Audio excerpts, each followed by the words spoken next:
Brandon avoiding that IL stint this evening is trying to fight off whatever that is. Yep, it's only a 10-day.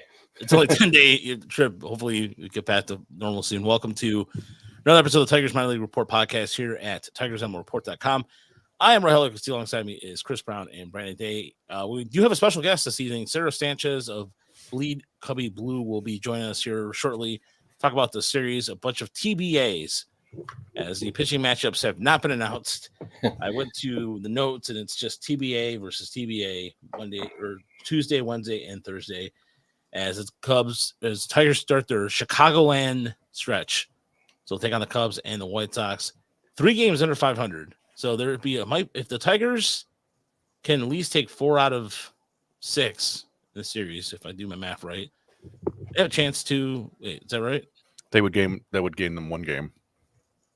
So wait, if they won 4 and lost 2, they would be 65 and I guess 500, wouldn't they? What? They're 2 games. Are they 3 games under 500 or 2 games under 500? I thought there were 3. Let me see. Yeah, they're 3. I suck. See, look, I'm a communications major. Yeah, there's still 3. Yeah, they're at 61, 64. So yeah. They'd be 65 and 60. They'd be 1 game under. Yeah, so 65 and 66. Yeah. We do still get to play the Rockies and the White Sox again and the Angels again. Oakland's kind of surging, inspired by the fact that everyone is picking apart the field for souvenirs at this point, apparently. Matt Chapman's like asking for bases. Bart Canna's out there with a bucket after the game, like scooping up a bunch of infield dirt and stuff. Kind of a sad time in Oakland, so I can appreciate them, hopefully going out with a little bit of a bang, but it's appropriate that it would end up in a town called Sacktown, because AO. But the A's, by the way, the A's affiliate, the Lansing Lugnuts, did this pretty sweet green, Kelly Green hat. I got to this the other night, so it was good to see the Lansing. But yeah, there's plenty to get to, including we're gonna talk about the ESPN podcast. We're gonna talk about the ESPN telecast and just look at this objectively. Carl Ravitch and the ESPN gang did a fine job. They did an okay job, but you can tell that we talked about this last week. There are so many Yankee games they've done this year. The Tigers to them are just a foreign concept. It was evident, and I wouldn't say they showed a very Matt Verling was really cool. The fact that you have the alumni here, you have Jason Foley who played at North Belmore North over in New York. Justin Malloy, Brainfield, New Jersey, Little League, all these Little League team mentions. The Cuban Little League World Series team, which is really cool for me because Cuba never played in the Little League World Series at all growing up, and now I think this is their second year in a row. So good to see that. But again, whoever sent donations this week, I just always want to start the show with that. So thank you so much for that. And if you can want to continue to donate, let us know. We did do our top 31, which we'll get to in a little while. And there's some work with that. And I also want to ask Brandon's opinion about a top 31 too as well. But so that was a great game yesterday, gentlemen. That was one of those games where the Tigers hung around a little bit and they were able to get back in the game. And I watched Zach McKinstry that run home when Cora sent them. Just something out of a cartoon. It looked like something out of a Scooby-Doo cartoon. It was just seemed fitting. But Derek Skubal showed he's the best pitcher in the American League. Yeah, Aaron Judge admitted it after the game and said as much. It was actually kind of cool. I am a big Aaron Judge fan, despite not being a big fan of the Yankees, of course. I mean, it's hard not to like Juan Soto as well. But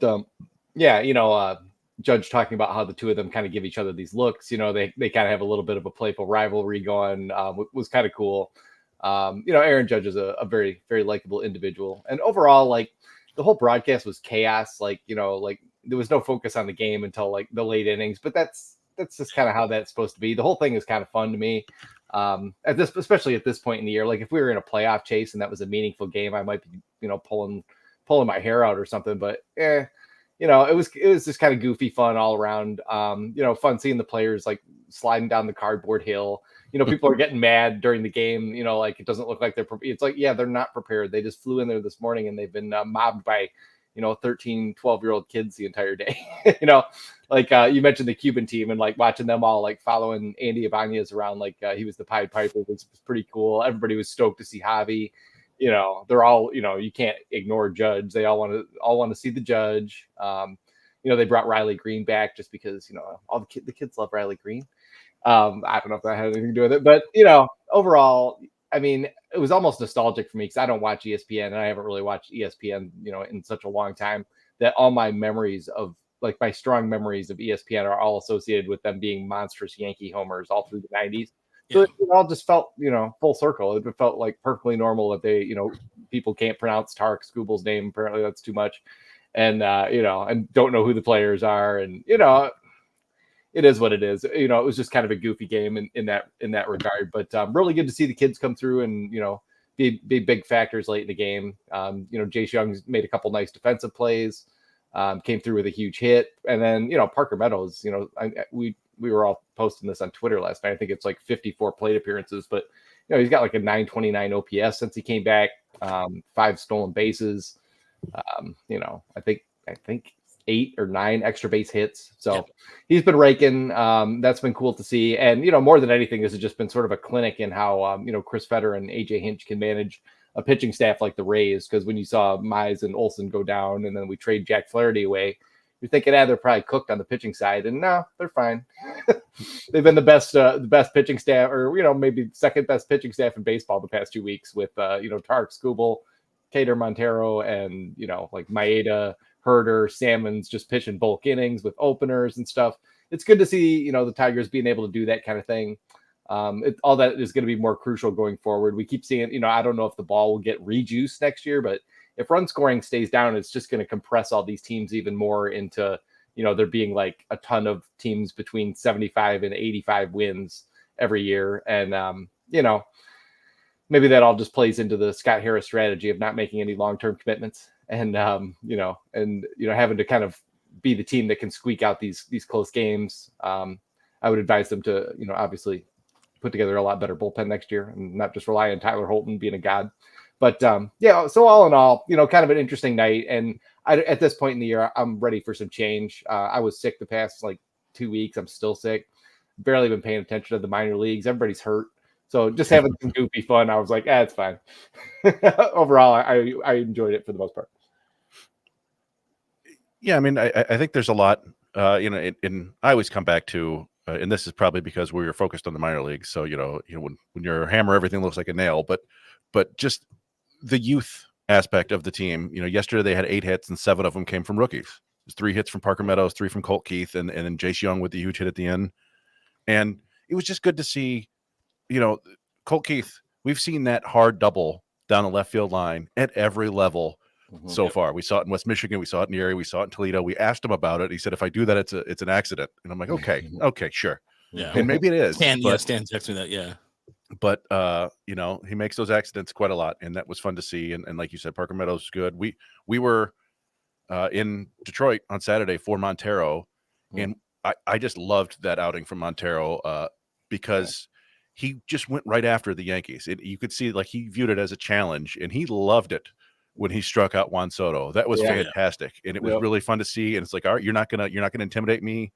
And that, I don't know if Tarek Skubal has any impact on the other guys, but yesterday notwithstanding, and 4 walks is very, very unusual for Skubal. He usually goes right after guys, and he was kind of tight on him though. I don't think he was avoiding guys. He just didn't have his perfect command or whatever. But yeah, you love it when guys attack opposing hitters, even if they're the best hitters on the planet. And so that was fun to see with Montero, fun to see with Skubal, fun to see with Will Vest. Yeah, I mean, what an outing! See my best striking out the side. We were joking. It was reminiscent of Joel Zumaya in the 2006 ALDS. Yeah. Maybe not as hard or not as spectacular, but still fun. So yeah, it was a fun series, and I do think the little league thing is just awesome in general, right? Yeah. You got 2,000 people in the stands, whatever, and most of them are kids, and it's just a fun thing that baseball does. I think it's a big thing for them. You hear them talk about it, and it's like you finally, they finally see in themselves that they were once that kid looking up to that player, and now they're like, oh, that's me. There was like all those moments of recognition when they're talking those guys during the game and afterward, about hanging out with the kids and kind of like, oh yeah, I'm the guy now, like all these kids are looking up to me. So those moments were cool. Will Vest, like if Will Vest had that fastball all the time, he'd be one of the better relievers in baseball. So good outing for him. Overall a fun game, interesting game. And no one's surprised that it's all, Yankee homerism on the game like that. It's fine. I was going to say, and I was going to ask Sarah, Sarah who joins us. Hi, Sarah joins from Cubie Blue. I don't know if you watched the game last night at all, Sarah, but as a person who watches Sunday Night Baseball, I'm sure the Yankee narrative gets a little old after a while, right? It's the worst. And actually, whenever the Cubs are on Sunday Night Baseball, I create a Bleed Cubby Blue bingo card. And one of the squares is the Yankees come up for no reason at all. Because they always do. At least they were playing in the game yesterday. But it's truly unbelievable, the gall with which ESPN thinks all of us somehow care about the Yankees, regardless of who is playing in that game. And that's great coming from a Cubs fan, because honestly, I could say the same thing to a smaller degree about the Cubs. Yeah. But but it's hard not to like the Cubs. Yeah, there's a difference. I grew up watching the Cubs as well. Yeah, I mean, we're not quite. We don't win enough to be quite as galling as the Yankees. Well, neither do they, though. Yeah, but I mean, it's also. I think it's. I still think. You know what, though, I will say, out of all the fan bases, I still think the Cardinal fan base, the more I get to know them, the more how obnoxious they are. I mean, imagine St. Louis being on Sunday Night Baseball all the time. Oh, God, that would be a miserable existence. The worst. Well, the Meteor World Series is the Cardinals and the Yankees. Yeah. Oh, man, that would be just a bunch of attaboys, and shudder to think that. But so. The Cubs coming into the series, the offense has been kind of a inconsistent form so far this season.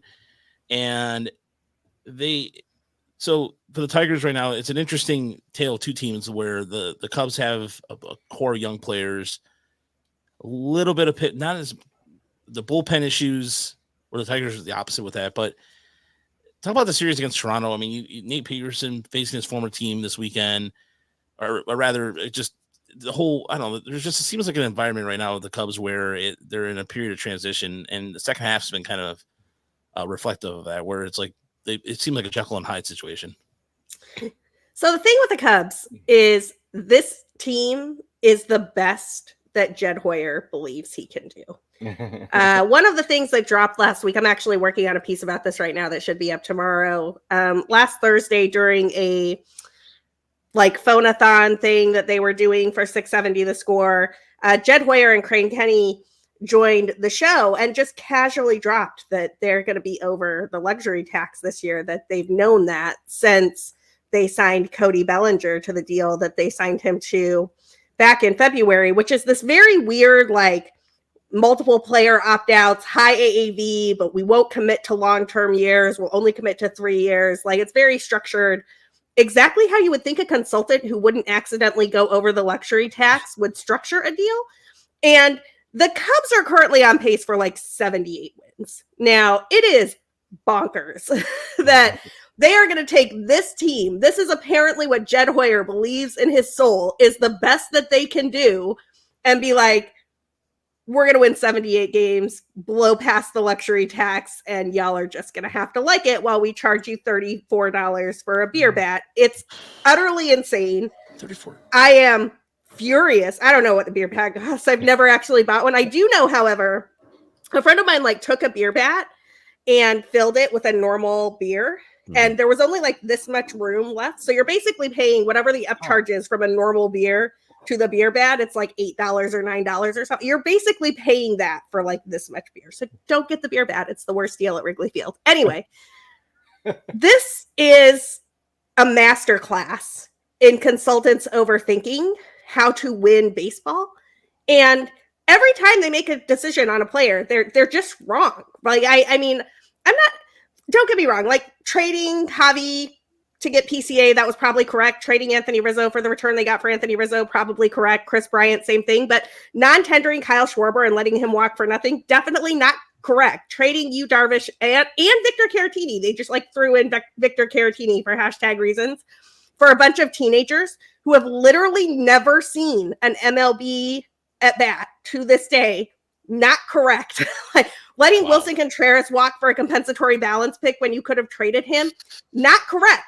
I'm sure this Christopher Morel, Isaac Paredes plus Hunter Biggie deal is going to blow up in their face as well, because we all know the Rays are better at this than Jed Hoyer. And so it's kind of ironic that the Cubs and Tigers are both coming in trying to chase down 500. And one of these teams did it while going over the competitive balance tax, because this is the team that they believe can actually win baseball games. And the other team is the Tigers, who are just letting the kids play and doing their thing. And by the way, to all the Javi Baez people in there, Javi's up there on my little like wall of my favorite Cubs ever. Javier Baez is going to have a monster series at Wrigley Field because the man is a showman, and the fans are going to be chanting Javi because we love him. I have never seen a crowd at Wrigley Field like the crowd I saw for Javier Baez bobblehead day. They actually had to change the rules about which gates you could get giveaways from, because there's a firehouse, there's a fire truck that comes out on Waveland, and there's a gate right there, and the fire truck could not get out for 3 hours because Cubs fans had blocked the entirety of Waveland Avenue to get their Javier Baez bobbleheads. And you can't get a giveaway from that gate anymore. So we're going to welcome Javi back. We're going to be thrilled to do it. And I just can't wait for the Jed Hoyer era to be over. He's, Javi's gonna get welcomed this huge reception in Wrigley, and then he's gonna go to the South Side for 3 games and get booed, and he's gonna thrive in both scenarios. Yeah, he's I'm gonna here love for it. Yeah. Best week for Javier Baez of the season, y'all. You heard it here first. He needs a good week in the season, but he has been playing better lately. So yeah. No, but it's a situation too where you look at the division right now, and it is totally, to me, the Central. I mean, Pittsburgh, the free fall that Chris talked about this last week was just kind of surprising based off all the trades. I was actually excited, like, holy shit, the Pirates are actually going for it. Well, making an attempt to go for it, if you will. And they actually looked at an intriguing deadline. And then, they realized, oh, wait, we're the Pirates and we're just going to do what we're going to do. But it's a division to me that just seems like, I don't know, on the surface, there's much more talent than, look at the Reds. Like the Reds, for example. I didn't expect the Reds to be this bad. But the Cubs, I mean, they have the same identical record of the Tigers, but it just seems like there's a level. They should be. I think they should be a little. I thought they'd be at least closer to 65, 66 wins at this point. It just seems like every good move that they make is undercut by something else. It kind of reminds me of the Mariners, where it's like they're just constantly changing a team and spinning their wheels, and it never really goes anywhere. The Mariners have a great pitching staff, and now Julio Rodriguez is terrible. And, they trade for Randy Arozarena. He's not doing anything. The Reds are a decent example of that in a lesser format, I guess. But yeah, it just seems like Jed Hoyer is like, Theo Epstein light, and just isn't quite the guy to like nail, enough moves all in a row. Shoto Imanaga turned out to be great, like that's had to have been really fun for you guys. But there's just something about that team that isn't adding up, to the number of wins you'd think based on the talent level. I mean, you got like a whole ton of, guys over 2 WAR in the lineup, and it's like, it's just all kind of meh. Well, there's a couple of things going on here, and you're absolutely right. Shota's been great. One of my favorite things with the Cubs this year is every time Shota pitches at Wrigley Field, the marquee reads Showtime, which I've never seen them do that for any team, any player, there was Big John did not get that on Lester days, on the marquee. It's been a lot of fun. So 2 things are going on with this team. One is they're kind of uninspired. You watch them play, and all of the fire that you used to get from Javier Baez, from Wilson Contreras, from Kyle Schwarber, from players who brought that sort of intensity and heat and could do the thing, it's gone. It's totally gone. They don't have any of those guys anymore. I'm like, who is the most fired up Cub right now? Maybe Pete Crow Armstrong, but he's a little too young to be doing that thing, and he kind of makes mistakes sometimes, so it doesn't quite work the way you want it to. And Christopher Morel kind of had that vibe, and they traded him for Isaac Paredes, who definitively does not have that vibe. No, so it's just like they were like, "Oh my God, we have too much character and too much fun. We gotta go the non-fun route." And we'll see how that works out in 3 years. I'm looking forward to recapping that trade in a few years. But the second thing is the starting pitching has been great. The Cubs have exceptional starting pitching. Justin Steele has done Justin Steele things. Shota, as y'all mentioned, is absolutely dominating his first time through the league. Nobody expected it with the deal that he got. Jamison Taillon looks like Jamison Taillon of old. Javier Assad deserves a ton of attention for what he has done over like 3 seasons now. I keep hearing people like, yeah, but it's gonna end because the peripherals. I'm like, it's gone on for 3 years at this point. Like, I think we just need to accept that Javier Assad is doing a thing that zigs while everybody else sags, and it works. You know, the worst pitcher has been Kyle Hendricks, who will still give you 4 or 5 innings of, you know, classic Kyle on his best day, and that's fine. The bullpen has been up and down. One of the things I shared on my Twitter account recently, we're calling it Twitter forever. I'm none of this X nonsense. I shared on my Twitter account recently, Marquee Sports Network had this like stat of the best bullpen since June 27th, and the Cubs are far and away the best bullpen, up there with the Angels and the Tampa Bay Rays. And it's like, do you know what that proves? That having the best bullpen since June 27th doesn't mean anything, because all of those teams are bad. That's like a meaningless stat. It's like our bullpen was terrible, but now it's good. Yay, I guess. It hasn't really translated into a ton of wins. The offense is the real problem for this team. Some days they score a crooked number. Some days they will not score for multiple games. They might put up 1 run across 2 games. That is not what you expect from an offense that has Cody Bellinger and Dansby Swanson and Ian Happ on it. But the entire offense will go just entirely cold. And it's not usually against aces. Like they will show up against the best pitching in the league and then just absolutely vanish when somebody you've never heard of takes them out. It's like Roddery Munoz was just like impossible for them to figure out when the Marlins were in town, and I just wanted to pull out my hair. That sounds very Tigerish, actually. Yeah, I was just saying, Tigers do the same thing. So here's the thing. I just looked it up. Both the Cubs and the Tigers have played 125 games this year. The Cubs have scored 522 runs. The Tigers have scored 518 runs. Kindred spirits. We are kindred spirits. Yes. Yeah, Except we're going to go over the competitive balance tax. Yeah, you spent $100 million more. Yeah. I like this comment. I like this comment from Samuel in the chat. Gee, sounds like the Cubbies and the Tigers are the Spider-Man meme. Yeah. You're gonna see some guys pitching for the Tigers this series. It's gonna be a real Brian Sammons, Brent Herter situation. You guys are gonna be like, who the hell are these guys? But y'all are gonna sweep us. It's gonna be a disaster. We'll see. At least you don't have to see Scooble. Yeah, no, you have to deal with that. To me, Javier Assad is the quintessential. When you think of a third or fourth, or you think of a 4th starter, those numbers are like 4 starter numbers, and there's nothing wrong with that whatsoever. I mean, that's just a guy who goes out there, pitches, you almost know what to expect, and especially where we're so used to right now in Detroit, where it's bullpen starts. We don't. It's a bunch of TBDs the entire time, and it's been a frustrating thing. But however, the pitching's good, so I'm not going to overanalyze it. But if there's one player, Sarah, that you would, it turns out on the offensive side of things that has surprised. Is there anybody on the offensive side of things that has surprised you at least a little bit, to give you some sort of catalyst of going, okay, he's playing good, or he's consistent? Yeah, there are a couple of things y'all should keep an eye out for, and I want to give Michael Busch a shout out here. Great trade by the Cubs. They needed a first baseman, and Busch was blocked, obviously, by Freddie Freeman in the Dodgers system, and wasn't probably going to get a shot at third base there either. The Cubs did not. We don't know how this deal is going to look in 5 years. They traded one of their top pitching prospects, Jackson Ferris, who they signed in the 2nd round. The same year they took Cade Horton in the 1st round. They basically signed Cade Horton below slot, and then were able to entice Jackson Ferris, who was a high schooler, to join the system. So that could theoretically blow up in their faces in a few years. I would not be surprised at all if Jackson Ferris becomes like the next absolute ace for the Dodgers. But Michael Busch has been excellent. He's played himself into Rookie of the Year contention here, and his bat has been plus all season long. Now, that said, for reasons I cannot fathom, Craig Counsell will pinch hit for Michael Busch in late innings when there's a lefty on the mound, like it's dictated from on high. And it's totally bonkers because Michael Busch, yes, he has splits, like he's better against righties than lefties, but it's not like he's bad against lefties. He's got like a WRC plus of 112 or something against lefties. That is not an accurate number. I don't have it in front of me right now, but that's what it was the last time I looked. And it's kind of like you're trading a slightly better at bat from Patrick Wisdom for your literal best bat in the game. And it doesn't make any sense to me. And I'm not sure how Michael Busch is supposed to learn how to hit lefties at this rate.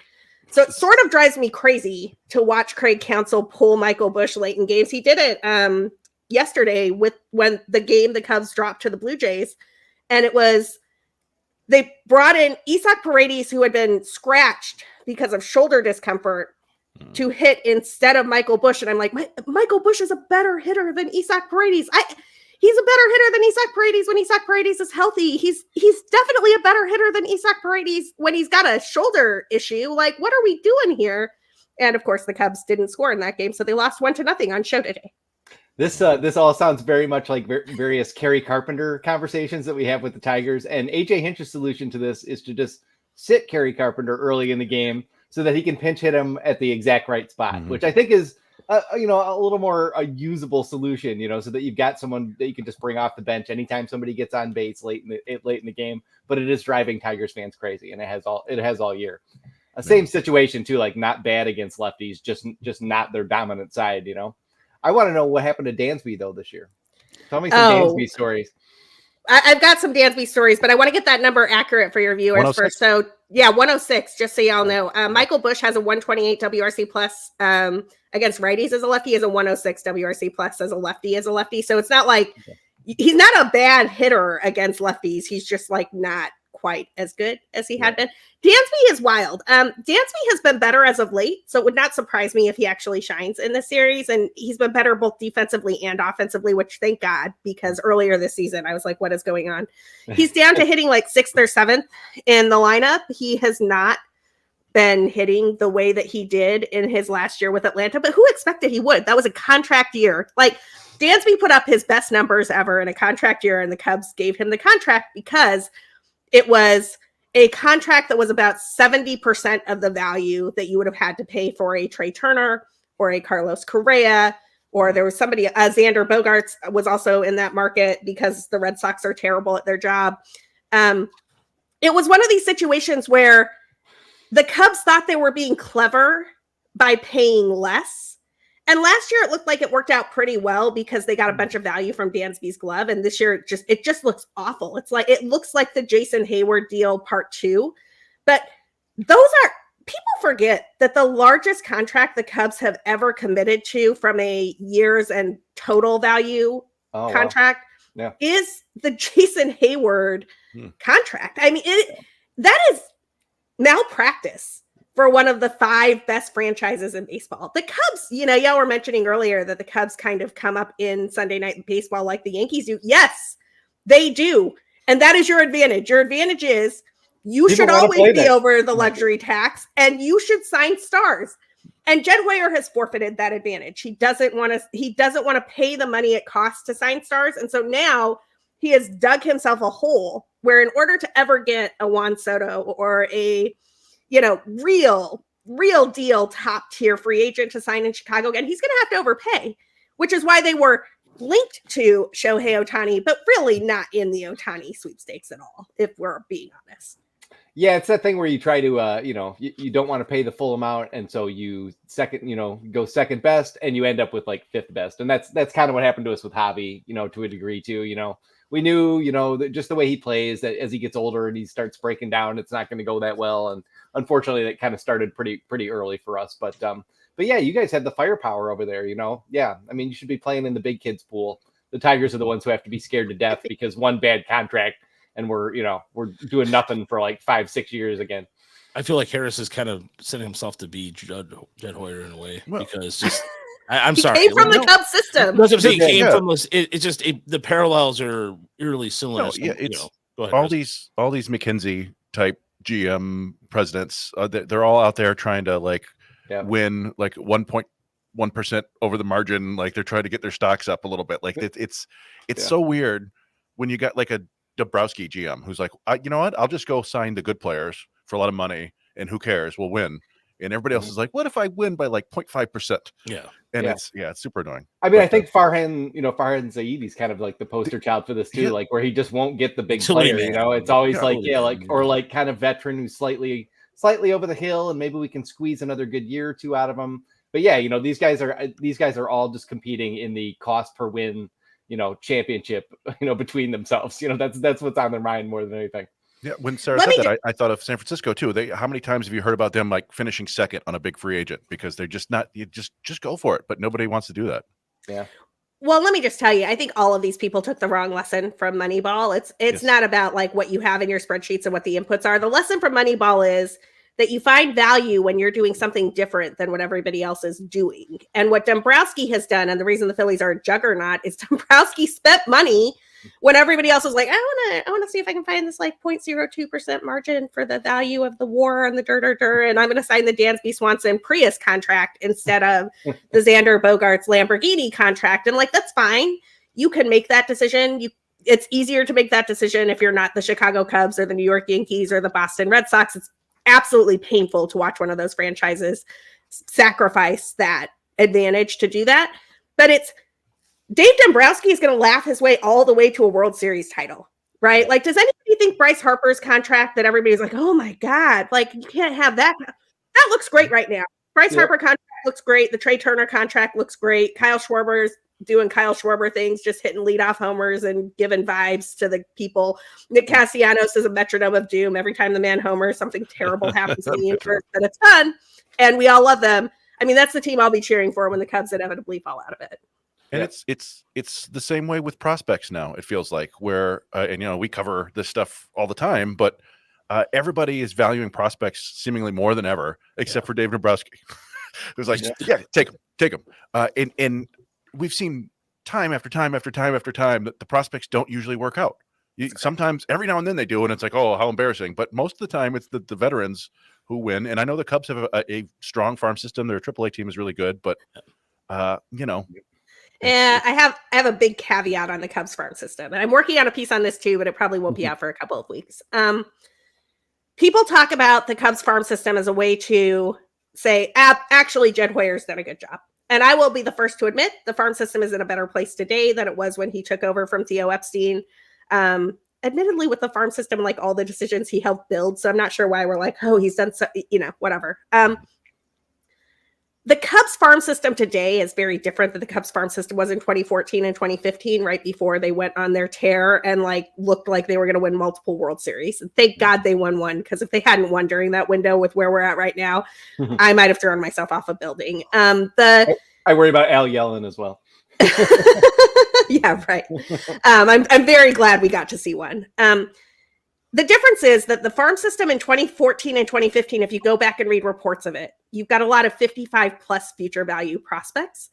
And truly, and this is one of the most remarkable things of that entire era that I look at sometimes and just marvel at. Wilson Contreras is my favorite player, as you can clearly tell from behind me. Wilson Contreras is an afterthought in that farm system. Mm-hmm. Wilson Contreras is listed in the like other prospects to note, unprotected in the Rule 5 draft in 2015. That is a 3-time All-Star starting catcher who the Cubs were just sitting on as like an extra, that they didn't know where they were going to play him or how. And until Kyle Schwarber tore up his knee in the first days of 2016, Wilson had no path to the big leagues. And look where he is right now. He's one of the best hitting catchers in baseball, and say what you will about his defense or his antics or anything else. That man is a Major League Baseball player, and he's a stud. And he was just kind of an extra afterthought in the Cubs farm system in 2015. The farm system right now is a bunch of 40 to 45 grade prospects. And those are guys who will come up and play for your team, but they're not hiding a Wilson Contreras in the rough. There's no, who is that? I just said I was just coughing Tigers because that's the way it feels right now. Yeah, it's like, I mean, I don't know, like Alexander Canario is great. And does anybody think he's going to play in multiple All-Star games? No. Like Pete Crow Armstrong is the best prospect the Cubs have, and he's really fun to watch. The defense is great. He's super fast. I've seen him hit multiple triples to left, which should not happen at Wrigley Field, which is just, it's just fun when he hits a ball to left and he winds up on third and he shouldn't be there.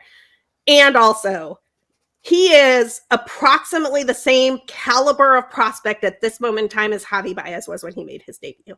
And Javi Baez was like the third or fourth best prospect in the Cubs system when he made his debut, behind Chris Bryant and Jorge Soler and like Kyle Schwarber and like other guys that you're like, oh yeah, those are better players than Javi Baez. And I yes, the Cubs farm system is better than it used to be. And also don't get precious with 45 future value prospects. Like trade them for guys who can help you right now. Please, I am begging you, because they're probably not going to do much when they come up. Yeah, I mean, maybe I've just fallen for the narratives too much, but it just felt like Theo had like weird knack for like what guys like had the drive or whatever chemistry ingredients were there to like get the best out of themselves, for a while at least early on, because it just seemed like every move was magic. I wouldn't have thought Lester would dominate for another year or two.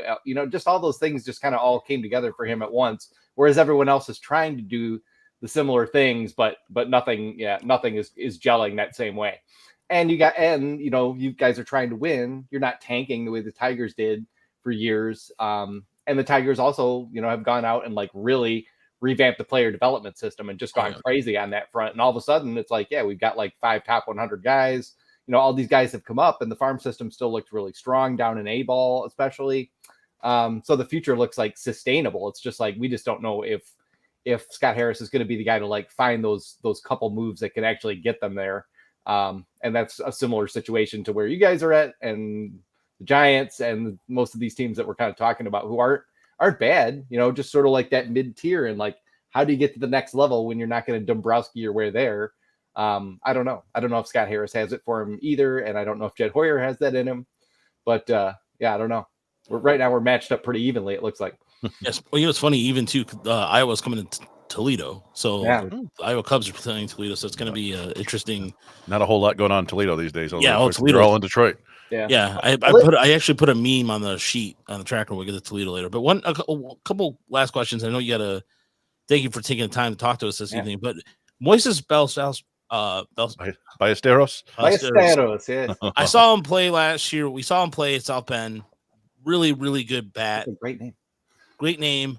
Defensively, I didn't see too much that was just kind of like, Well, he had a good arm on him, but I just recall his framing wasn't.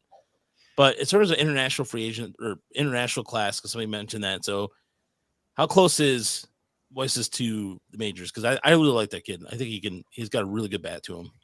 I really like him too, and I fully expect that he's not going to be part of the Cubs as long as Jed Hoyer's around. A couple of things. Number one, so Moises Ballesteros, I just heard, and I can't remember if it was like a Cubs pregame show or if it was something on Twitter or who it was, but it was somebody from the front office saying they didn't expect him to be impacting the team next season because his defense is still behind. So despite the fact that the bat can totally play, they don't think I know exactly what it was actually. It was a Sahadev Sharma piece in The Athletic that was designed to destroy me, called "The Cubs are prioritizing adding a catcher because they let my favorite player walk for nothing because they didn't understand the value or didn't appreciate the value that Wilson Contreras brought to the team." I am glad they understand now that having an offensive-oriented catcher who can also catch games for you is a huge value that you should not squander lightly. I wish they would have figured that out before they let Wilson Contreras go become a Cardinal and trade and like just threw Victor Caratini into a deal. Because like, why not? Why we have some spare catchers. We don't need a Victor Caratini. And in that article, they said that Moises Ballesteros is probably still a year away because of his gloves, so they need to go out and get somebody. They also mentioned in that article that the Cubs tried really hard at the deadline to trade for Logan O'Hoppe, which is not a terrible idea, frankly, but they apparently could not put together a prospect package with their great farm system and all the things that they have that would pry Logan O'Hoppe away from the Angels, because the Angels understand how much value a solid hitting catcher has for your team. So Jed Hoyer just kind of played himself here. He didn't like Wilson Contreras and thought he could invent a catcher who would hit in Miguel Amaya. And now the Miguel Amaya problem is really interesting, actually. He's been pretty good in the second half. He's been better than he was in the first half, but his defense is actually not great. He does not control the running game at all. If you have anyone who can steal bases and Miguel Amaya is behind the plate, just run. Just run and see what happens, and you're probably going to be okay. And that is their best catcher right now because Yan Gomes, went the route that all 37-year-old catchers go and is no longer playing in Major League Baseball. And the Cubs have literally, I'm a fantasy baseball type. The Cubs have been streaming the second catcher position off the waiver wire. They're like, Tomasito, come on down. Christian Bethencourt. Yeah, why not? They're just like, we'll go find a guy on the waiver wire. He'll be better than what we have. And so I think Moises Ballesteros, what was that? So the Scott Harris system. Yeah. I think that Moises Ballesteros is still a year away, but I love him. Dude is built like a fire hydrant and hits bombs. Like, I cannot wait for the Moises Ballesteros days. He's going to be, I already know if he makes it to Wrigley Field, he is going to be my favorite player. And he's like literally like you see him, you're like, he's my height, he's 5'7". That makes me happy for that. But Sara, thank you so much for taking the time.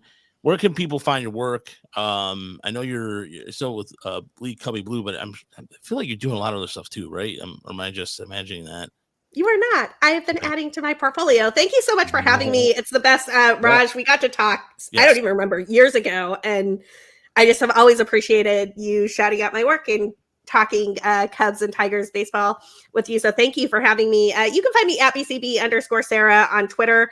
I am writing about the Cubs at bleedcubbyblue.com. That's the SB Nation Cubs site. I also do a bunch of fantasy baseball stuff, including I have a new fantasy baseball podcast called Fantasy Feud on the Pitcher List Network. We do fantasy baseball coverage through a series of mini debates each week. Myself and Shelly Verstrate bringing on some of the greatest minds in the fantasy baseball community for some, we would do a Scherzer or Lester debate. That would be a debate that we would do on Fantasy Feud. And we would just kind of hash it out with some of our favorite fantasy baseball friends.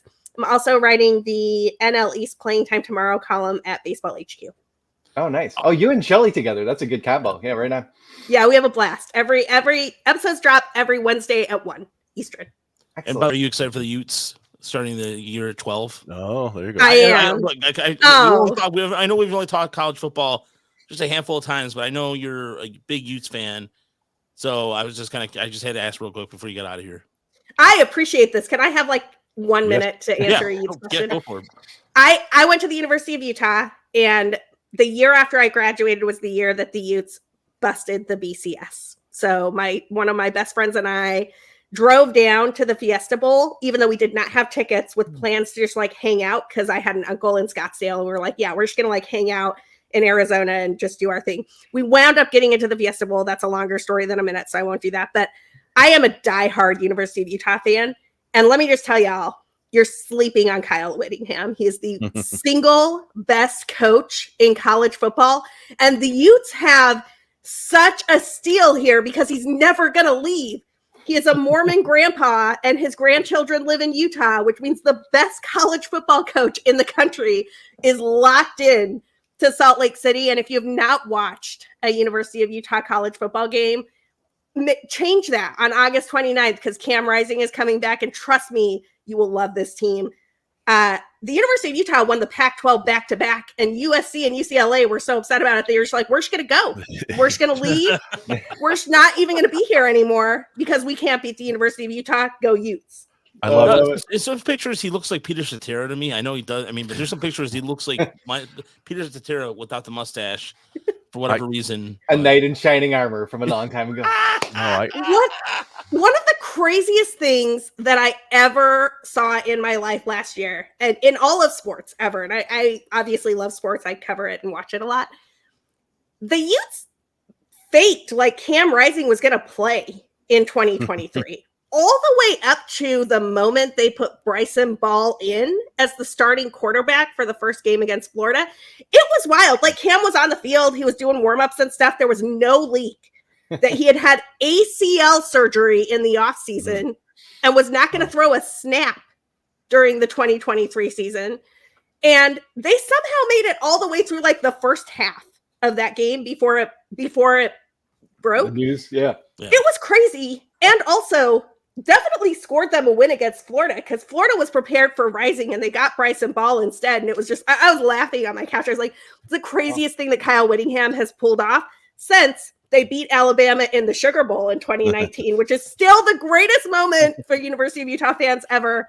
And I remember watching on ESPN, they were like, 18% of people think Utah can win this game. And I'm like, well, I'm part of the 18%. Let's go. And sure enough, they came out and they scored like 21 unanswered points in the first 7 minutes. It was incredible. Go watch that game if you haven't. It's great stuff. I was gonna say that was one of the moments where watching Nick Saban just looked like he somebody pissed in a cereal is probably one of the favorite moments of all time. I loved, we don't talk a ton of football here, but I loved watching Utah, particularly against USC, because of the clash of styles there, where it was, and Utah played a lot like Michigan did, where it's like, you know what, and it goes back to your Javier Assad, zigging while other people were zagging. They're going to run the ball down your throat, and you're going to have to stop it.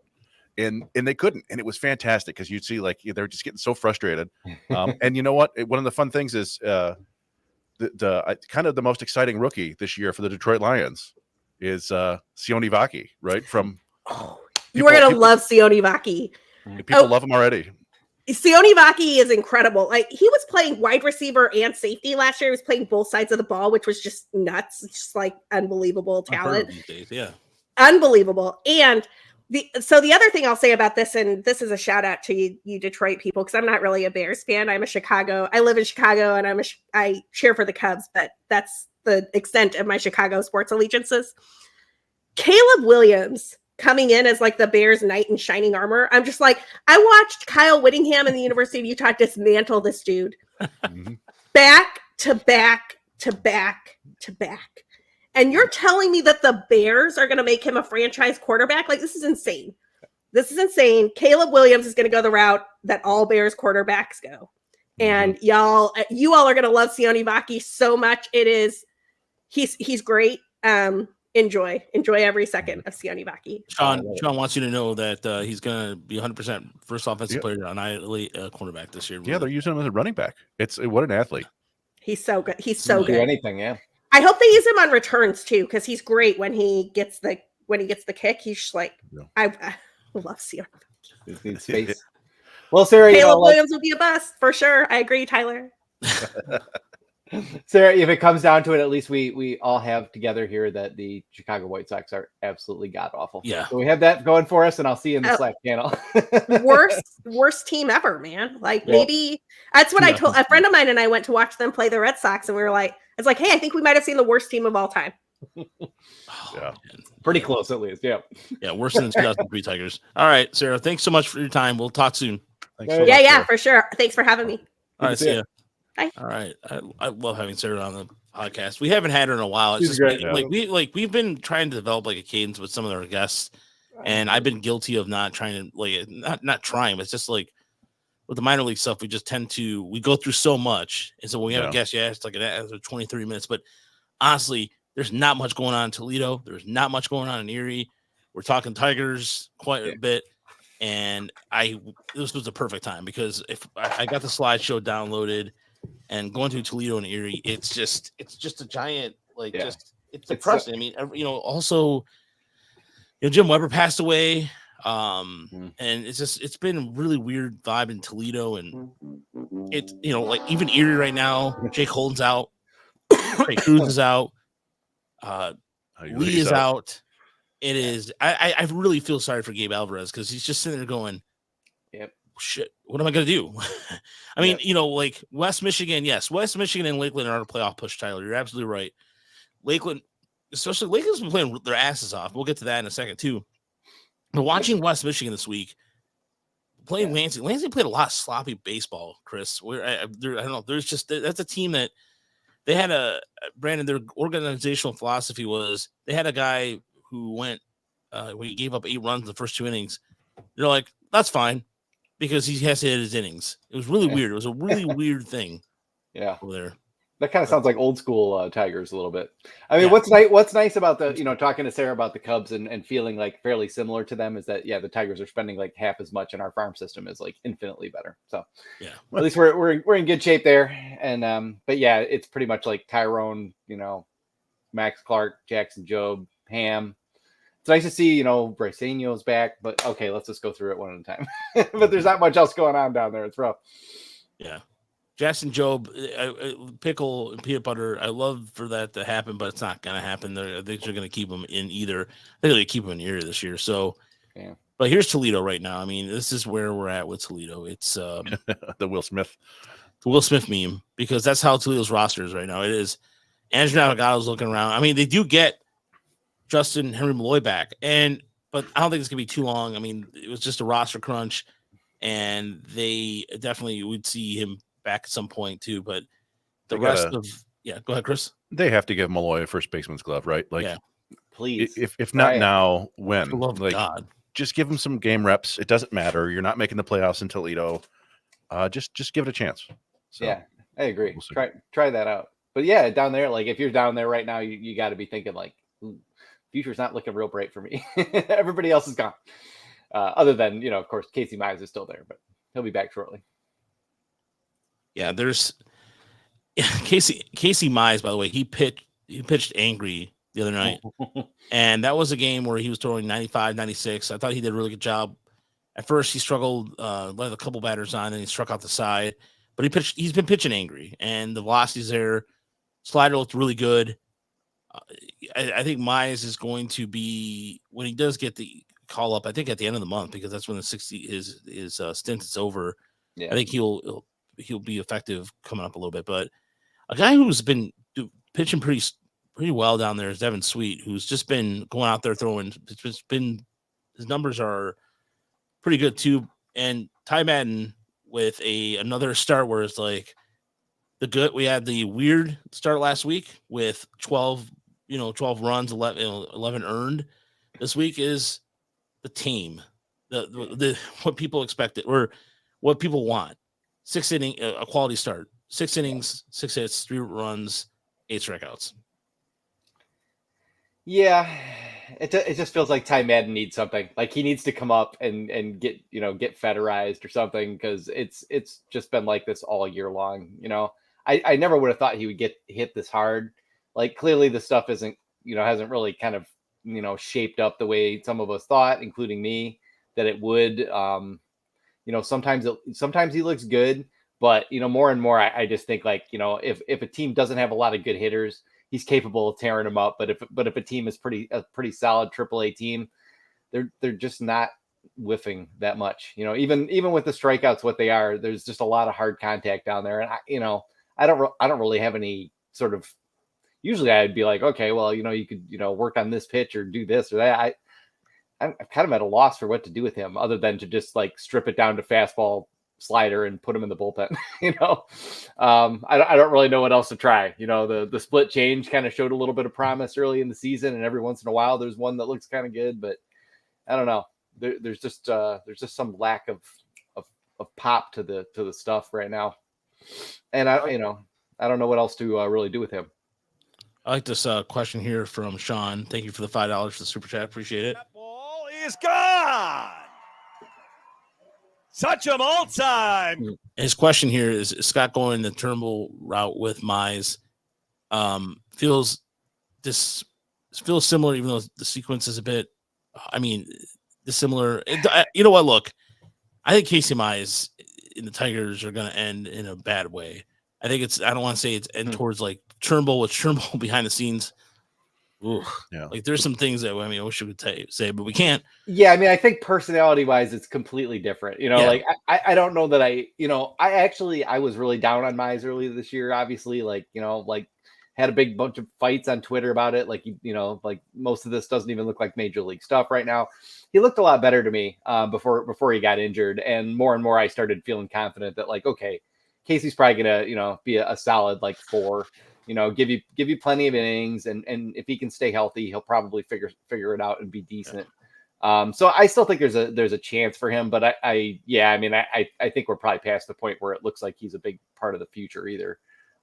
In the same way that Torkelson might be useful, might be able to fill the role to some degree next year, but we're kind of past the point of thinking there's a whole lot of upside to either one of them. So. Look, one of the things that when I was down in the locker room on Saturday and Evan Petzold, and the way he phrased the question was he had to do it this way. Scared the crap out of me, by the way. No, it's okay. No, just based off the neighbor thing earlier. Oh. Yeah, but no, it's Torkelson is I belong here, but Evan asked him a question. He was asked him without saying, what did you work on? What was it like? I want to talk about, because the swing topic is one of those things that don't really come up. Mm-hmm. And I'm paraphrasing a little bit, but he was just saying, it was a mental thing with him, and it was, and he addressed it, and he wanted to be. He missed coming up here, but there's a sense of just, I don't know. I feel with I mean, you look at the celebration yesterday. Look, like Cole Keith's day, he had 3 hits. Parker Meadows, there's just like it seems like a camaraderie. I'm not saying that Torque doesn't belong or anything like that, but just something's different. Like you just have it's more like a vibe thing. I could be totally wrong about that, but with Mize, I mean, Mize, I think Mize should be here. The fact they put him on a 68 was kind of, I feel like he's personally insulted by it, and just going out there when the Tigers are doing right now with the bull, like what AJ Hinch is doing with the bullpen right now is like some of the best managing I've seen in a long time. Yeah, this is Kevin Cash level stuff. Yeah, sure. yeah. It's masterclass. Yeah, good put it. Kevin Cash type level here, and I think Mize would be in terms of putting him as a reliever. I don't even think he's a reliever. I mean, maybe like a swing man. I don't know. Like I don't know. But either way, I look forward to seeing what he can provide for the Tigers down the stretch, because I think there's still a 4th or 5th starter in him. Like, Stan says Torque seems to go his own way, like Manny and Mize. What? Yeah, go ahead, Chris. Well, I mean, I want to kind of try to tie all this together if I can. But the one thing that we've heard about Casey Mize, never heard about him not being a very, very hard worker. In fact, you hear the opposite, that he works too hard at times. And I wonder if putting him on the 60-day was almost a way to protect him from himself, where we're not going to let you out there. Because if you're in the big leagues and you want to, you're throwing 5, 6, 7 innings or whatever, yeah, we'll let you do it. But they're strictly limiting to, 3 the first outing, or 2 the first outing, and 3. Like, they're really handling with kid gloves there.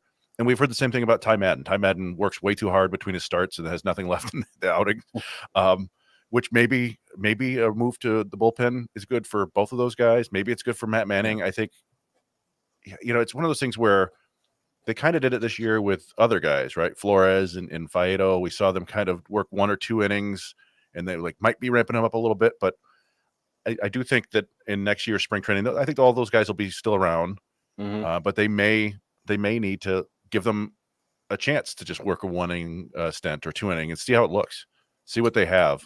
And the thing with Torkelson, and it's interesting because, Jerry has looked this up a bunch and talked about it. And it's pretty common knowledge that when Torque is at his best, he's hitting the ball to the pull field in the air.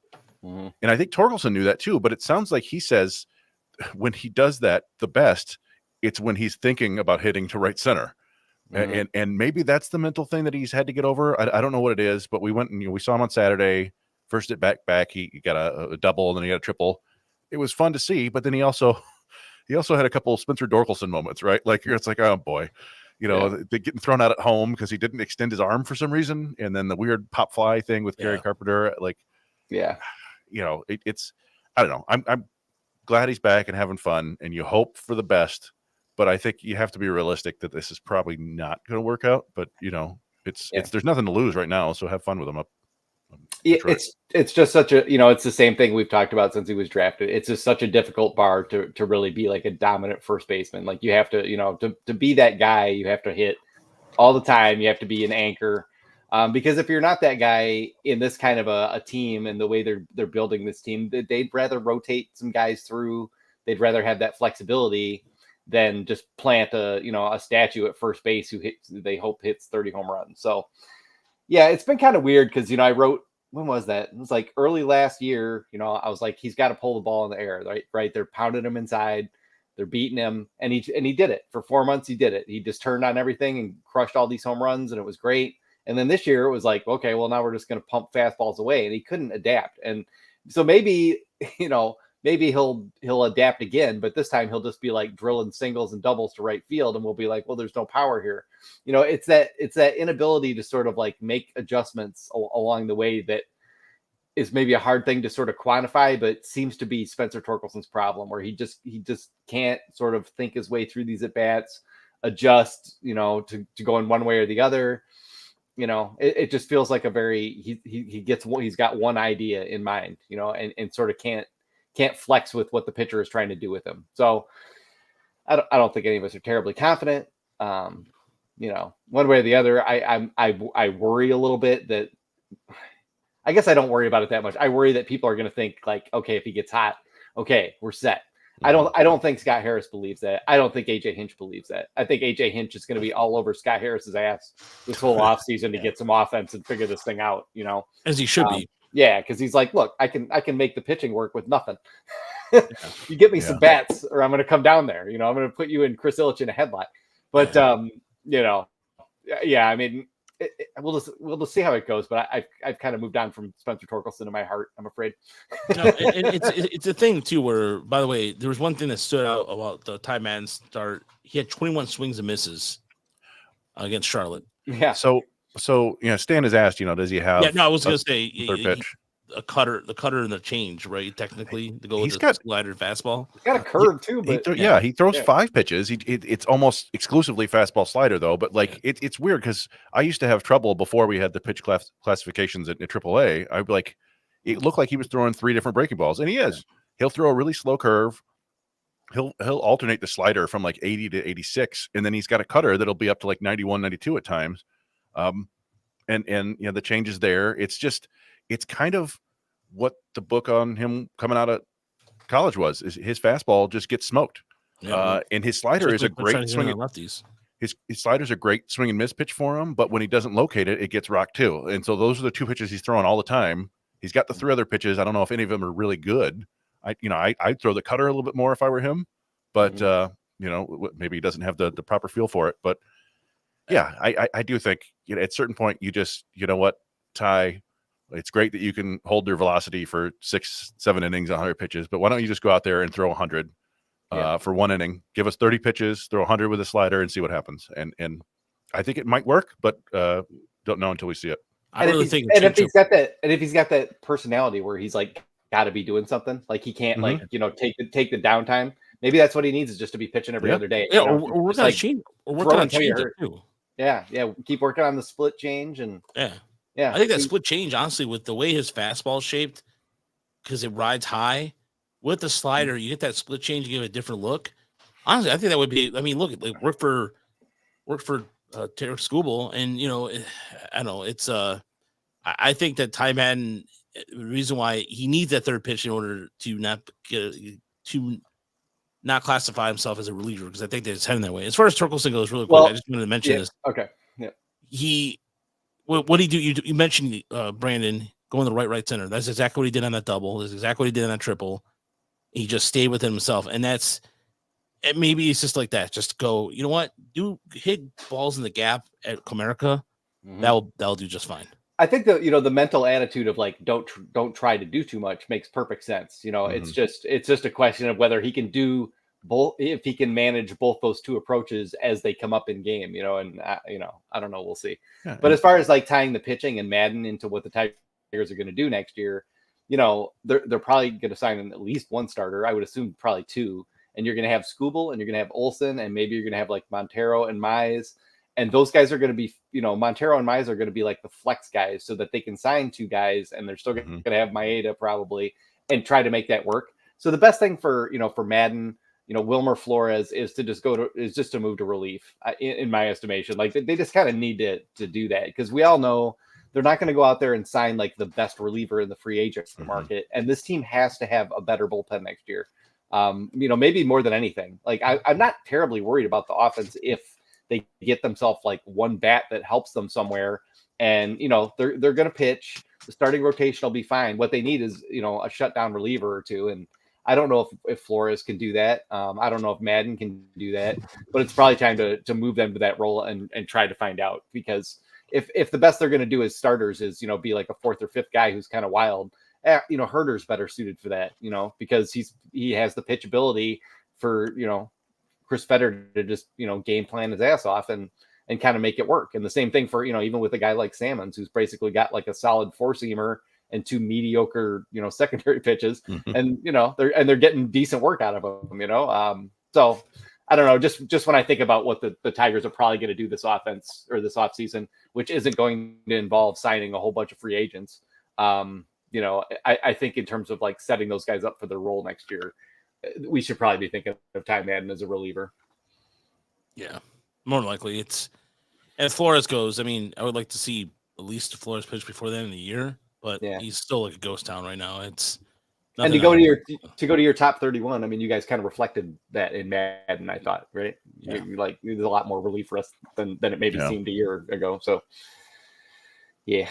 And it's kind of way with Erie right now. Erie, I mean, Joe pitched pretty solid at a solid start, but by the way, Pettit is not allowed to run. Like, he's not allowed to run in like a month almost. It's been quite a go about it. And Billy Owens seemed like somebody was telling me it was like it was him or Eric Silva. It was like 96, 97.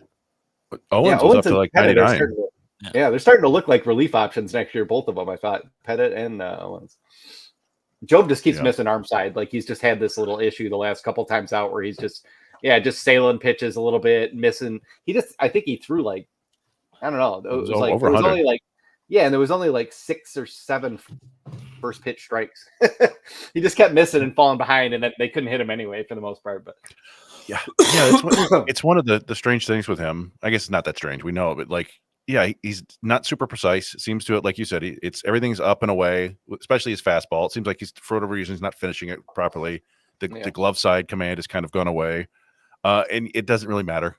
Like, he's walking these guys, and it's frustrating. And a couple times it was like with 2 outs, and suddenly he just like walked 2 guys. And the one home run he gave up was to Jay Stellato, who's a good prospect, but it was also an incredibly wind-aided home run. Like, you could see Ben Malgeri was setting up about 20 feet in front of the wall, and he's like, "What?"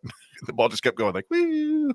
Wasn't even a very good-looking swing, you know? It was just sort of like a half swing. He had a high pop-up, So, I mean, there's work to be done there. I don't know. I feel like it's relatively small, some tweaks here and there. And as I think you said before, Brendan, like, really what this is about is, they had him go a lot of innings this week and throw a lot of pitches. And that's, I think, just what they want to see. They want to see him throw a lot of pitches and bounce back. And the velocity was there. You saw flashes of the slider and the change. It's he's not a complete prospect yet, but it's still pretty damn good. By the way, just to explain the pickle and peanut butter here in the chat, if they're turning these one-year free agents into prospects that can help them down in the future and maybe perhaps help them down the line, what's wrong with that? I don't understand where if they get the free agent and they lose and they don't get anything for it. Hyu Lee is borderline top 100 prospect. I know, by the way, Adam Wolf is on the injured list he's out for the year. He broke his ankle, I believe. Yes, that's correct. But I don't. If you turn him into a prospect that can help out, Lee has a chance to make the major leagues. Oh yeah. Yeah, I guess maybe his point is like, it's fine. They've done well with that, but it's also like they've also gotten Maeda and Urshela and guys who haven't really helped. They've just kind of gotten in the way. So maybe he just wants to see the young kids, and maybe they'll do that. I still think they will. I keep talking about Wilmer Flores. I feel like they're going to sign Wilmer Flores in the offseason, the other Wilmer Flores, to like a small deal and have him play third and first. And somebody like that. Isn't Luis Rengifo available? Is he a free agent? I know people were talking about trading for him, but were they? He might be free agent too. Yeah, it's I don't know, but like I get it, and that's we didn't even talk about this in the general sense of it, but I was a little bit stunned that they brought up Jace Young and Trey Sweeney. To be honest, it goes kind of against what we saw last year for the most part, and I didn't think Young was ready, or Sweeney for that matter. But Young has looked pretty. He's a low heartbeat guy. You can tell he just doesn't get phased by anything, which is nice to see in the big league level. Sweeney looks pretty lost right now. We'll at least at the plate. Yeah. But Sweeney has some like Nick Maton problems. He's got problems with breaking balls, and when he's fooled, it looks really bad. So, but I'm not so surprised that they got to look at because he needs to be added. But I definitely didn't expect Young in. Yeah, I mean, and that's like, I was all prepared to say no, we're not going to see that. We won't see Ty Madden this year. We won't see Jackson Jobe this year, and we probably won't. But calling up Young was honestly shocking to me because, like I said, I didn't think he was ready on either side of the ball really, and they're like, hey, what the hell? So it was like, all right, well, maybe they're having a little more fun with this. So, I don't know. I'm happy with let the kids play down the stretch. So maybe there'll be more of that next year. I don't know. I still think they need to sign some veterans. I do like this idea too, like the Ryan Hopkins or Tyler. That's a good idea. But by the way, Chris, speaking of Erie, yes, Well, first of all, happy 50th birthday to Greg Coleman, the GM there at Erie. Yes. But yeah, Raj, I finally got, I think you've showed this yours before, Raj, but I finally got for doing nothing. They gave me this is the replica of the ring that they gave the fans, right? Yeah. But isn't it massive though? It is. I expected it to be kind of like a cheap plastic thing. And this is like legit heavy metal, hard. Like this is very weighty. It's a fantastic giveaway. They went all out with it, and I feel, very very blessed to have been given one. I appreciate it, and it was cool. So thanks. That is cool. Yeah, that was one of those things where it was because based off perhaps all the impressions we gave them for the Twitter and bangs ring on the table. It's this thing like legitimately. Yeah, I mean, I just got to say, and it's got a nice little display thing. And I've seen the real one on Gagne, and the one on Gagne literally takes up 2 of my fingers. The one on Gagne is, compensating for big dick energy or something. I don't know. It's huge. Like, it is massive. Fair enough. But this thing is like you. I don't want to bang it up too much, but just like that's cool. Yeah. So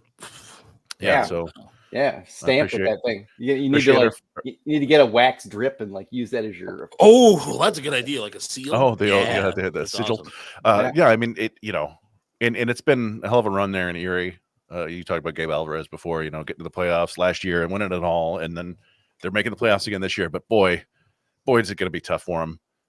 Down their most consistent hitter, Jake Holton, down their best hitter, and Hao-Yu Lee. Trey Cruz out. Yeah. Adam Wolf out. Doesn't look like they're going to get. Doesn't look like they're going to get Ham or any help like that. And they had to call up Danny Soretti. It's. I mean, you're counting on Chris Myers to kind of pick up the slack and Gage Workman, and these guys have done it before, so I'm not going to count them out. But they're just kind of running on fumes. It seems like there's just not enough bodies there. Yeah, it's going to be tough. Absolutely. So but but maybe Gabe will make it happen. I'm going to take a quick break. I'll be right back. Okay. Sounds good. Okay. So as far as I want to talk about Ham for a moment too. Is you look at Ham, and Ham just needs to add a little bit of velocity. Lee, by the way, YouTube user. I'm not sure what's going on with Lee, but I think it's a reoccurring injury. Not 100% sure on what it's going on, but he's out. He's going to be out. Because the word is immediately people thought because he left the game during the middle of the game, which doesn't happen. And I was talking to Evan Woodbury about this on Saturday. It's too early to tell if Jake. We'll talk about Lizardo here in a second because I do want to temper some expectations for people because it is worth adding that perspective. Where was I going with this? Lee. Lee's a little bit banged up. So, but let's go to West Michigan, shall we? They split this. Surprisingly, they split against Lansing. They're still only the 2.5 back in the playoff hunt as they go home to play Dayton. And please change that font in the future. Good Lord, people. That font is that bad. I accidentally, honestly, maybe Raj can fix it. I accidentally changed it to that, and I don't know how to fix it back. It's it's not ideal. All the department here, ladies and gentlemen. I'm I don't know how I got it that way. It used to be looking just like the standings, and this is what happens when I'm basically a boomer. I'm not blaming you. I know we can't make everybody happy. I didn't think it was that bad, but they said it's hard to read. I don't want it to be hard to read for people, but in any event, Liranzo had a monster week, player of the week. I mean, Dan Hasty was all over it. You're talking about he went 11 for 18, 3 home runs, 3 doubles, 8 RBIs, 9 walks, 2 strikeouts, an OPS over 2,000. But I think, and we were there on Wednesday for the home run to dead center, and we thought he got another one, a double to dead center. When he squares it up, it goes a long way. There's tons of power there. But I do think the one thing that you wanted to caution people here, Raj, and it's kind of twofold here, right? Like Lansing offense just goes bonkers in Lansing. We've talked about it before. For whatever reason, it's just a tremendous hitting environment, and so that inflates things one way. But on the other hand, West Michigan is a very difficult hitting environment, and a lot of the Midwest League is too. So, when you see Liranzo coming over hitting 220 or whatever, that's that's kind of artificially deflated. And when you see him going bonkers in Lansing, that's kind of artificially inflated. And we've seen a bunch of hitters do this before. We always bring up Isaac Pacheco, right? A couple of years ago, we saw Isaac Pacheco look like he was a future Hall of Famer. And he always plays well in Lansing, but for some reason, it just doesn't translate in other places. So Liranzo, love the batting eye, love the power potential. We don't need to. He's still a ways away. I'll say that. Yeah. He. By the way, I'm not being defensive about this. It's just, after a while, I think Twitter beats me when people beat. Never mind. Forget it. I'm not gonna bitch about it. Just gonna change it. So let me change the font real quick here. Sorry about Remove that. No, it's okay. As long as you could fix it, because I tried and I kept making it worse. And the Bunghammer logo was being there. But yeah, we went up to Lansing. We actually went twice this week, right? And we went. And the Wednesday game was kind of wild. And Raj mentioned earlier, we saw Cade Morris pitch for Oakland, and he's one of their prospects. They got him from the Mets, and there we go. Perfect. Much better. Hopefully. There you go. Ooh. I'll try not to ruin it again in the future. And we went to see Montalvo, and he was good. Throwing a little bit harder than I had seen in West Michigan. He was more 92 up to 94. And the slider is legit, and we saw a couple really nice changeups. So he's another guy where you want to squeeze out just a little bit more velocity, because he did get kind of squared up a few times. But that's a nice prospect to have there. Another 21-year-old kid with really good athleticism, really moves well on the mound, and so that was fun to see. And then that was the game. So we saw the Liranzo home run to dead center, and Max Clark had a double and a triple in the first inning. We got our money's worth on that outing, and it was kind of. And then that's not even to mention the delicious Cuban sandwiches. Oh my God! And I don't know if it necessarily makes up for the fact that we went out there again on Saturday and sat around for an hour and a half, only for the game to get canceled. First and foremost, thank you for the $5, old BK. Yeah, thank you. Actually, you know what? Appreciate Off the Frickers building. Let's talk about those Cuban sandwiches for a moment, ladies and gentlemen. Jose's Cuban. It's a deli. It's in a gas station, and it's a rough part of town. Let's just not kid any words here. It was in a rough part of town. Like literally, as Chris and I are walking towards the gas station, Brandon, where the Jose's Cuban shop was, literally, all of a sudden you just see this dude just jettison out of the house really fast and getting chased by a bunch of people. Like, I'm dead serious. It was like, yeah, and like he's like going to fight. He's like, "What are we gonna do?" And he's got his wife beater on, and it was crazy. It was so crazy. And luckily for us, we were in the gas station without no problems or anything. Yeah. And the lady who ran the two Cubans, please. All for this Cuban sandwich place, which I didn't know there was one in Williamsport on the way back. But had I known that, I would have just stopped there because it was a place to sit down. But by far, ladies and gentlemen, it was one of the best Cuban sandwiches I've ever had. Oh, okay, my father. Okay, in Dearborn Heights, where I grew up, there's in the back of the house, in my old house. If you went there in the mid '80s, my dad would take a pig and dig a hole in the ground and cook that shit on leaves, hardcore style. Okay, they call it China box. Now you can buy a box online and roast a pig that way. That's how the Cubans do it. I've had many Cubans in my life. This is the most unexpected thing I've ever had in my life was in Lansing, one of the best in the island. We also had the sandwich called the Island too. Yeah, phenomenal. We asked the woman, what was good, and she was like, "Yeah, this and this," and we're like, "All right, we'll get those." And the beans and rice were outstanding too. And you were pointing out, like, we were there, and like, "Oh, look at that press, that sandwich press," and they pressed the hell out of this sandwich. It was squished, but yeah, super tasty. It's going to be a regular stop, I think, for us when we go to Lansing. But that joins the likes of the Shirley's. Shirley's, yeah. It's like ranked like so. If we have the official place to go to when you go to Erie, Pennsylvania, you go to Shirley's. Because that's a local place, and we always believe in local places because you take a chain place anywhere. Although Perkins is pretty good, I'm not gonna lie, Perkins is pretty good, but it's always solid anyway. Yeah, it's a solid. Yeah, you know what? It's a better. I think it's a step up than Denny's. Like if you're going for like chain places, Perkins is actually pretty good. Like it's a solid step up from that. But real quick about Lozano, who won Midwest Player Awards for his efforts, and Chris was talking about this a little earlier.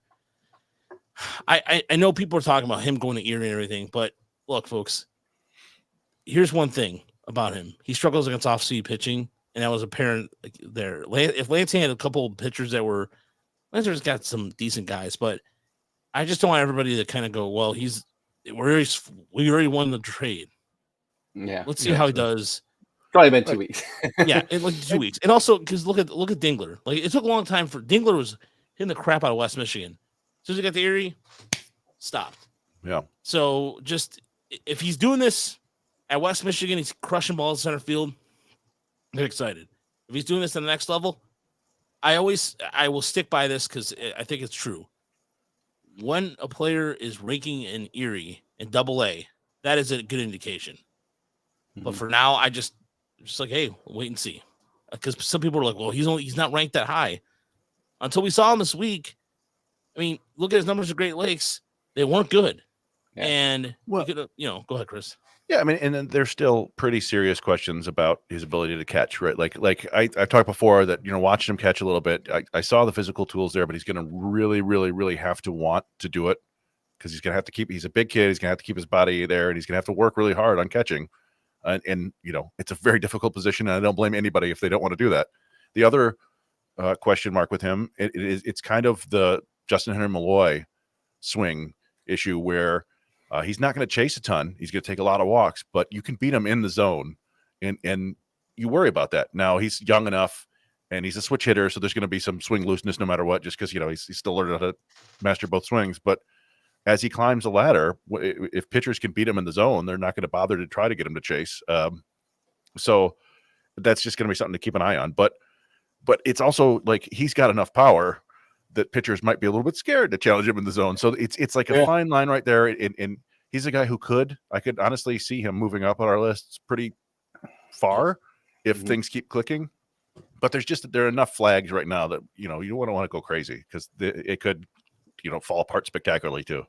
Yeah. There's lots of upside, but also lots of risk. Like it seems to me like, was it Evan Petzold? Somebody was writing that, that his best pop times are good. His best pop times are good. His arm strength is good. But yeah, can he stay in this kind of shape and keep building himself up and do it consistently, learn to block better, learn to receive better? There's just a lot there, for him to work on. And yeah, that's the other thing people need to remember is that even Dingler, who is, maybe a more natural catcher, still had plenty to work on in his catching at Erie. And it still took him, 2 years to like make really any significant progress with the bat once he got to that point. So yeah, I mean, I'm pretty excited about him. I think I'd probably like 45 plus him, and he's not like far out of the top 100. I was pretty happy to get him. That's kind of what going into a Jack Flaherty deal, I kind of figured that type of player was the the likely centerpiece. But yeah, there's a ways to go for sure, and a lot to be decided about. Yeah, what further role he's going to have, but that's okay. It's the same thing with Bryceño. Like love the bat. I think I like the bat at maybe even more than Liranzo, but they both might be first basemen. So yeah, we'll just have to see how it plays out. Somebody asked, like, is there anybody that you would call up from West Michigan to help the Seawolves? And I mean, like Ham might help them out, but he actually just hasn't really been, really in best form lately. I don't know if he's just kind of maybe just a little tired, maybe just wearing down a little bit, but hasn't exactly been dialed in. So it's probably more of like somebody who's like a veteran, like or somebody a little bit older, to like plug in. Maybe a Fields or a Domit's down there. Somebody like that could help out at the back end or something. But even Elba, not a lot. Matt's Elba too. I think could be a guy that could help out. I just maybe they put Yosver Sanchez in Erie's bullpen. Something like that might help him out. Gabe Alvarez can make some things work if he's got a guy or two who's a weapon. But thank you, Matt. La Caja China. That's a miss. Thank you, Matt. I knew Matt would somehow. I don't know why I thought Matt would come through, and he would. Thank you, La Caja China. That was the thing I was talking about. The Chinese box. You put the pig in to do the pig roast. Sorry, I didn't mean to throw everybody off. But when you said La Caja China, I'm like, yes. Do you cover it in salt? Is that the deal? Do you bury it in salt, or is that a different... So what you do is you put it in like so. My dad had like a basically a makeshift like going cooking now. Like almost like a like a box of like a cargo box, like an old school wood box to it. And what he did was he built it out of that, and then you put the pig in there, and you put the roast in there, and then you cover it with leaves and coal, and that's how you got. That's how yeah. I'm looking at them online. It says used to roast a whole pig, a whole lamb, or goat. You can also roast up to 18 chickens at one time. Yeah. We're roasted. It's awesome, and I would say if you're cooking a lot, it's good. But yeah, it's $5.99 though. There's ones that are like $3.99 online. I'm gonna just show everybody what you're missing here, and just because I know again we're not trying to go to. We are a baseball podcast, ladies and gentlemen, but we've covered the gauntlet tonight, and I'm glad we have. And we're But look hungry. at this thing. Yeah, look at this thing. It is a beast. Oh yeah, okay. So Yeah. Pig So it's roast. almost like it's a line. It's basically like a lined garden box, basically. yeah, my dad's was much more ghetto rigged than this. I mean, it was like nothing like that. But anyway, you put coal in it, and then that's how you do it. It's impressive. Okay. So anyway, yeah. So, speaking of picking out, I'm Max so hungry Anderson now. feasted Oh, on yeah. that Lansing pitching last week. Nice. No, he's an interesting case too because he's had tons and tons of hits, but he goes back to that Lansing thing. I was looking up his stats. He's gone bonkers in Lansing. Everywhere else in the Midwest League, not so much. So it's just I don't know what it is about Jack's Field, but yeah, I mean he certainly had a good week, so that's good to see. But it's hard to know how much of this is real. Yeah. Campos had a solid week. We did get John Peck called up, but we didn't get the chance to see him. We thought we were going to see him on Saturday night, maybe, and unfortunately not. So, but the big thing, Jaden Ham was supposed to pitch on Saturday, I believe. yes, That's one of the reasons we went, and he didn't. And then they had a doubleheader on Sunday, and he didn't pitch in either of those games either. And I'm not saying this to be like alarming. I'm saying that they're now playing Dayton, who is the team directly ahead of them in the standings next week, and with Jaden Ham lined up to pitch on Tuesday and Sunday, that's your best pitcher going against the team you need to catch twice. I think that was probably a strategic thing they did, and also maybe to give them a little extra rest. But that'll be something fun to watch because they need to win this series. Yeah, I didn't think about that. Yeah, that's true. yeah. I mean, for West Michigan, this is a chance for them to get in the postseason, and hopefully that's the case. And they have enough pitching to get there. I think they have enough offense now with Rosario there. So, but Actually, I guess they could also put Engler up to Erie and just tell him to just throw sliders. Yep. Those kids won't be able to hit it yet. right. By the way, I saw somebody spell Alan Trammell ALLEN today on Twitter, and I literally I showed it to Chris earlier, and I was just like, "Come on, man! Yeah, come on, yeah. oh boy." So, Yeah. Anyway, all right. So Flying Tigers report here. So Chris, in terms of Castillo's on our now top 31. Montilla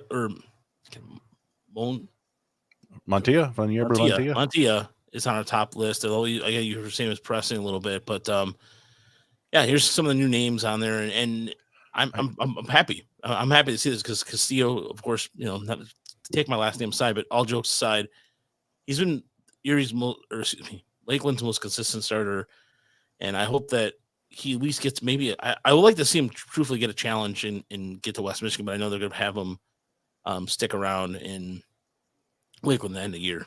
Yeah. He's still kind of the same pitcher that he's been all year, which is nice to see. Honestly, he's a young guy and he's stayed consistent. And that game, he gave up basically one hit of consequence. It was a double to the opposite field. He's just got that bowling ball sinker, and we talked about before, as he goes up, he's going to have to develop a better slider and a better changeup. But for right now, I mean, the sinker is just so damn effective. It's like, well, it's hard to blame him. Yeah. And it's fun watching, and it was fun watching them against Fort Myers. And I had updated with Penny. Jack Penny is the first 2024 draft pick to make a actual full season debut. He went 2 for 5 with a triple that turned into a home run. But that Fort Myers team has 3 college hitters on it that just came. It's got Culpepper, DeBarge, and Billy Amick. And so they had like a huge influx of suddenly, hitting talent. And it's tough for Lakeland, who's basically lost all their best hitters in the last month. So they're struggling out there, but they do still have some fun arms, and they were, holding their own. It's just they don't have a whole lot of firepower on offense. Yeah, they didn't have their best, like guys, the lefties I like, Sears and Reyes, and we've all talked about Gabriel Reyes a little bit. Really, really nice arm, but had kind of a rough go. But Minton looked good. I did see a bit of that. There's plenty of arms down there. Like I wonder, when we talk about your top 31 list, I was making out my midseason list, and I got to like 50 and was really struggling to cut all these pitchers because and it's just kind of a question that starts to come up more and more because better teams just aren't even taking guys who don't have good stuff. Like just about everybody the Tigers take, like, they can spin something. They've got a pitch. They've got at least one pro tool already in the arsenal. So there's there's a lot of interesting guys to watch down there right now too. And I'm sure that's probably the case in the Bridge League going on as well. But yeah, we were talking about the Bridge League a little bit there at Comerica on Saturday. And I was like, I thought that it was Freddie Pacheco pitching in the Bridge League. You can see the one game against the Phillies.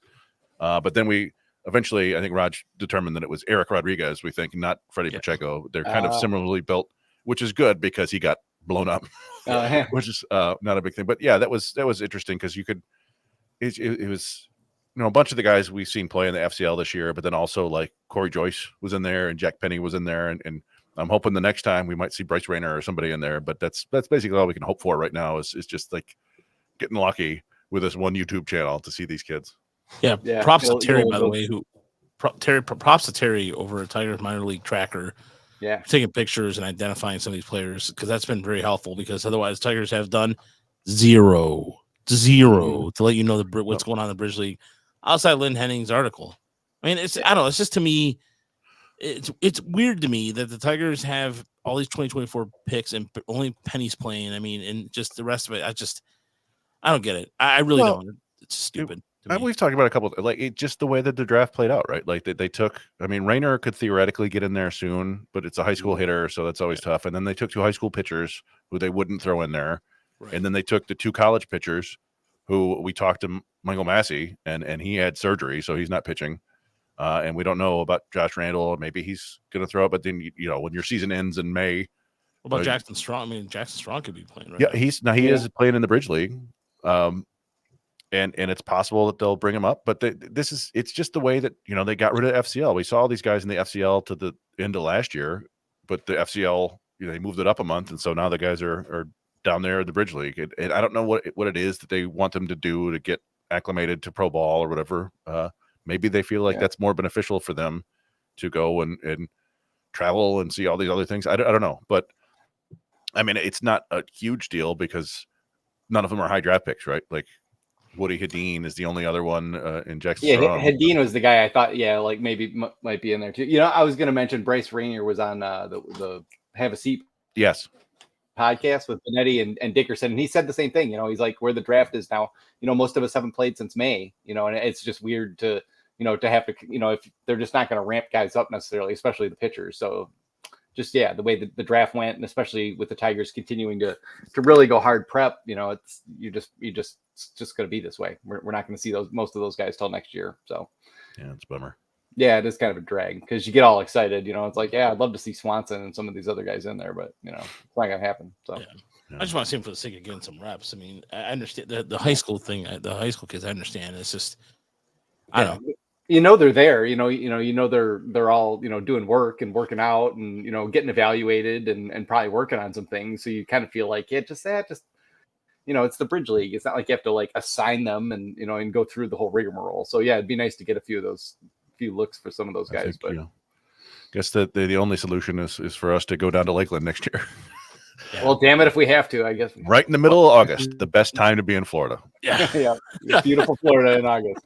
I've never been in a hurricane, guys. Hurricanes, yeah. You know what, Chris? Like, we're driving to Lansing. Chris was driving up, and I think we were like talking about the rain that we're getting through. I think right through before we got to Lansing, I realized like going through I-4 or the Turnpike, those rains would be 10 times worse.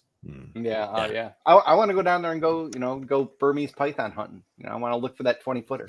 The Yoink Man is always looking. You know what? I've seen too much. I've seen too many horror movies that kind of be just to have some sort of like me, randomly napping outside and some snake. I wake up and the snake's like halfway through my torso. No, thank you. I'm good. I just feel like I've watched too many horror movies to kind of have a weird imagination. So. But no, I will say this: I cannot wait for spring training, and that's where I have a penchant for doing stupid shit outdoors with animals, is what I would say. Well, at least, like I know one of your, I know Adam, one of your writers, Adam, Dublin, yeah. speaking of weird things outdoors. I know he had one of those tire scooter things, like the little board and the one tire in the middle. Oh yeah. Yeah, it was him riding that like with confidence. I'm like, man, that's a brave man for being in your late 30s. Anyway, so DSL action, and then we'll wrap things up. I didn't really update anything there. They're Okay. still. Actually, I did update the slide, but the standings, they're still. The DSL Tigers 2 cannot catch the DSL Texas Rangers. They keep. They're both winning at like a 700 clip or whatever, but they can't. I don't know if it matters if you win the division or not, or if it's just the top records. But they were even like shuffling the rosters around, I think, to get that DSL Tigers 2 team a little bit more talent. And then, the one guy we mentioned, and I talked about him the other day, is there's a 17-year-old pitcher named Thayron Reyes, and maybe it's another Franger, but he's put up really nice numbers. And anytime it's a 17-year-old, I kind of turn my head, because a lot of their pitchers down there are still 20, 21, 22. They kind of, I don't know if they just want guys who are older and more mature to eat innings for them down there or what, but they don't have a ton of pitching prospects come through the DSL. And so Thayron Reyes seems like an interesting name to remember. So yeah, some questions about the Norma Fauna promotion, because he did get promoted to Lakeland. I think that's going to be a good challenge for him. Yeah, he's a little bit older, and by that, he's 21 and not 19 like Montilla. He's got a really kind of interesting stance where he's kind of closed off and almost like aiming towards third base with his foot up, and he doesn't have the traditional build of a center fielder, but he has a decent eye. He's just another guy who I think swings and misses a little too much, and I don't know if there's like a carrying tool there, but he was awesome in the FCL, and I was glad to see somebody get called up and get some time in the Florida State League. And I wouldn't close the door on him or whatever, but I didn't put him in my top 30 or my top 50 because I don't know if there's enough there, but who knows? It's tough to know with these guys coming from the rookie leagues, right? We don't really get great scouting reports on them, and yeah. Tyler brings up a good name there too. Huh. Yeah, he's a grown man. He got a grown man body too. Yeah. Here's the thing about Nestor Miranda is yes, he's a very strong dude. He feels very much like an Alavila international signing to me, which could still be very much the case, because these things Jose are De La Cruz kind of thing. Yeah, these things are agreed upon 3, 4, 5 years in advance. And he's an 18-year-old kid who's striking out a ton, and he's a first baseman, third baseman only. So you just gotta hit like crazy. And I'm a little bit more excited about some of the middle infielders that they have in the DSL this year, like Ronald Ramirez and guys like that. But if it clicks for him, then yeah, that's a fun power bet. I just am a little bit skeptical. Dickerson was, I believe, on Dickerson was on the list, wasn't he? Oh, Jose Dixon. Yeah, Dixon. Yeah. He's another. He was in the DSL All-Star game, I think, and Baseball America singled him out as a guy they like. So that's he's another fun one. But I don't know. They have fun names now down there this year, and guys who are producing in ways that we're not usually used to seeing. So I don't know. You never really know until they get to stateside, right? Like I didn't know anything about Franier Bermontilla until he came stateside this year. I'm like, hey, wait, this might work. And who knows? Nice to get some defensive. It's nice to get some defensive looks at him, though. Actually, does look like he's got the skill.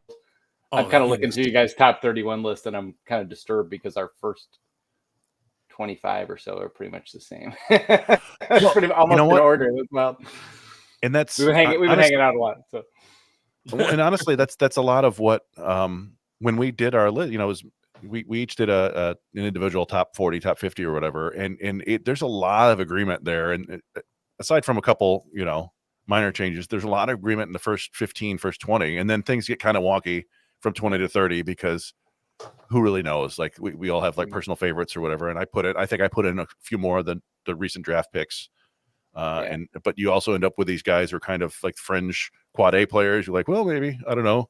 So. Yeah.